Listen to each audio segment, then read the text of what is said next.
Ano naman ang sabi Ba, sumagot.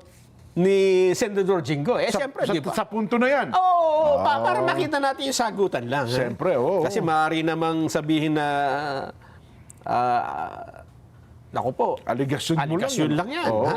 Ano bang sabi ni Ano Senador ang sagot? Jinggoy? Siya kasi ang unang sumagot eh. Yes. Oo, hindi pa tapos yung hearing, ay nagpa-press con na siya sa Senado. Alam, baka nakaabang na agad siya, no? Oo. Kasi baka hinala niya, baka malamang kakalad ka rin ng pangalan ko to kasi pinakontem ko to eh.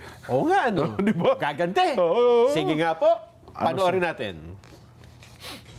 Una-una, hindi ko palalagpasin, hindi sagutin ang mga malisyoso, tahasang kasinungalingan at walang pasayang mga akusasyon sa akin ni Bryce Hernandez. Hindi ako papayag na makaladkad ang aking pangalan sa mga pahayag na katang-isip at gawa-gawang salaysay. I have participated diligently and consistently in the Senate investigation because like everyone, I want the truth to come out and weed out corruption in the government. And I am confident that I have not committed any illegal act. If Mr. Hernandez truly stands by his allegations, I challenge him right now to take a lie detector test with me. Let us settle this once and for all and show the public who is telling the truth. You know. Ayun. So hinamon niya magpa-lie detector test, sabay silang dalawa. Sabay tayo magpa-lie detector test. Oho. Ang mapatunayang nagsisinungaling, Oh.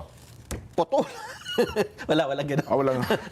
Kala ko, halika, magpunta tayo sa luneta. Oo. Sabi ganun. Hindi yung sinabi. Hindi gano'n. Magkabit tayo ng dinamita sa ating katawan. Iba yun, iba. At ang mapatunay nagsisinungaling. Mga matay na tayo. So, maabog na tayo. Hindi po yan. Walang hindi. ganun. Oo. Iba yan, iba. Ibang sagpo ata yun.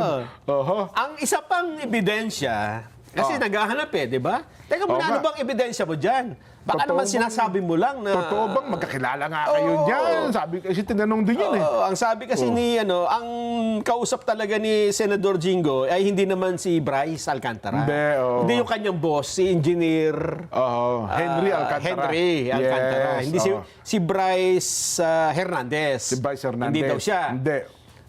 Kasi talaga yun daw nakikipag-usap yung Oo. boss niya. At ang isang ipinakita ay mga text messages. Text messages, Yung isang larawan, text messages pictures. ay yung kasi tinanong nga si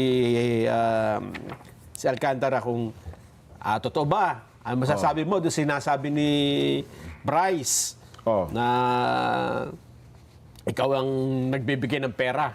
Oho. Sabi ni ay wala ho kaming transaksyon ni Senador Jinggoy. Tsaka na yung Senador Joel Villanueva, wala nga ako proyekto na nilagay sa distrito namin yan eh. Oho. Ay nagpakita ng mga picture.